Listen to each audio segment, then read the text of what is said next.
অবুজ বাচ্চা রেখে বিয়ের পিড়িতে বসলেন বিধবা এই নারী।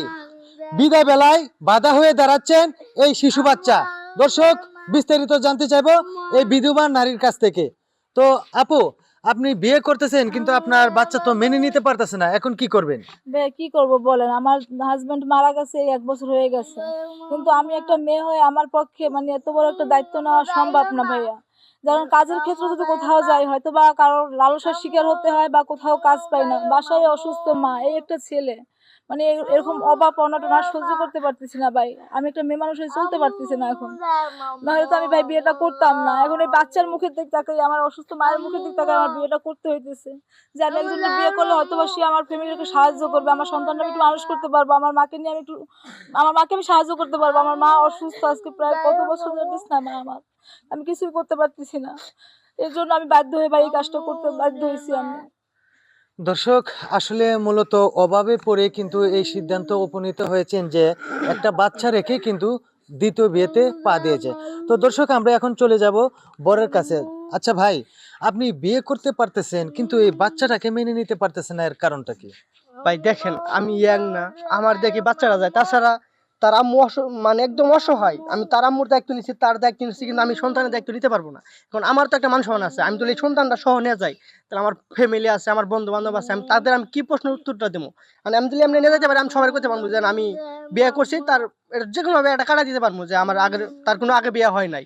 মানে বাচ্চারা সহ যদি যায়, তাহলে আমার বন্ধু বান্ধব তার আমার তো ছিছি বলবো, আমার তো একটা মান সম্মান আছে। তো যাই হোক, আমি বাচ্চাটা নিতে পারবো না। তো আপনি জামাই থামো ভাই, আবার আমার কাছে নাম দুটো কথা কই। আচ্ছা দর্শক, একজন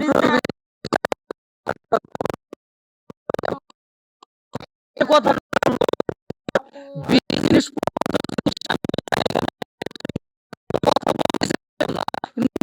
বললো যে বাচ্চা, এই বাচ্চারে নিব না, ওনার মারে নিবে, শাশুড়িরে নিবে আর বউরে নিবে, এই সন্তান কোথায় যাবে? আর উনি যখন সম্পর্ক করছে কিংবা বিয়ে করছে, প্রস্তাব দিছে, তখন কি এই বাচ্চা দেখে নাই? আজ এখন মেনে নিতে সমস্যাটা কি? এই বাচ্চার কি হবে তাহলে?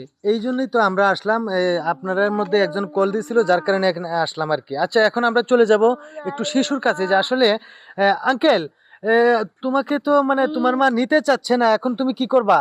আমি আম্মুর কাছে যাবো। আমার আম্মু, আমার ছাড়া আমি থাকতে পারবো না, আমার আম্মুর দ্বারা। দেখছেন প্রিয় দর্শক, আসলে একটা শিশু বাচ্চা, সে কিন্তু এখানে এমন একটা বিপদে পড়ে গেছে, যেখানে আপনার মা ছাড়া কোনোভাবেই সে মানে থাকতে পারতেছে না, বা ভবিষ্যতে যে থাকতে পারবে এরকম কিন্তু কোনো প্রসেস নেই। আচ্ছা দর্শক, আমরা এখন চলে যাব এই বাচ্চার নানুর কাছে। আচ্ছা আন্টি, আপনি তো অসুস্থ, কিন্তু আপনার মেয়েকে বিয়ে দিতেছেন, এখন বাচ্চাটার কি উপায় হবে? বাচ্চাটা নিয়ে কি করুম বাজান, বাচ্চাটা নিয়ে আমার থাকতে হইব, তাছাড়া তো আমার করার কিছু নাই। মেয়ে যখন বিয়ে বইছে, মেয়েরও তো একটা ভবিষ্যৎ আছে। এই নাতি নেই আমার এই ঘরে, আমার থাকতে হইব, আর কি করবো। তো এখন আপনার নাতি যে থাকতে পারতেছে না, এইটা কি করবেন সেটা আমি বললাম আর কি। এখন মনে করেন পোলাপান মানুষ তো 2-1 দিন তো কান্দাকাটি করবে, পরে যদি আল্লাহ ঠিক করে, আল্লাহ যদি রহমত করে, তাছাড়া তো করার কিছু নাই। তো দর্শক, আসলে দেখেন এমনই একটা পরিস্থিতির শিকার হয়েছে তারা, সম্পূর্ণ কিন্তু অভাবের কারণে।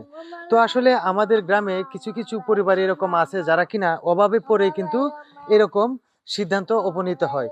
তো দর্শক, আসলে যারা দ্বিতীয় বিয়ে করেন তারা কিন্তু একটু ভাবনা চিন্তা করে করবেন। এই কারণেই দেখেন, একটা শিশু বাচ্চা এমনই বিপদে পড়ে গেছে যে থাকতে পারতেছে না তার নানির কাছে, আবার যাইতে পারছে না তার মায়ের সাথে। কিন্তু পুরুষদেরও মানে এই মেসেজটা দেওয়ার কারণ যে আপনারা দ্বিতীয় বিয়ে করলে এরকম বাচ্চা রেখে কখনোই এই সিদ্ধান্তটা নেবেন না, আর যদি নেন তাহলে এই বাচ্চার জীবনটা প্রায় শেষ পর্যায়ে চলে যায়। তো দর্শক, আমাদের এই ভিডিওটা বানানো ছিল, যদি ভালো লেগে থাকে তাহলে অবশ্যই লাইক কমেন্ট শেয়ার করে আমাদের পাশে থাকবেন। ধন্যবাদ সবাইকে।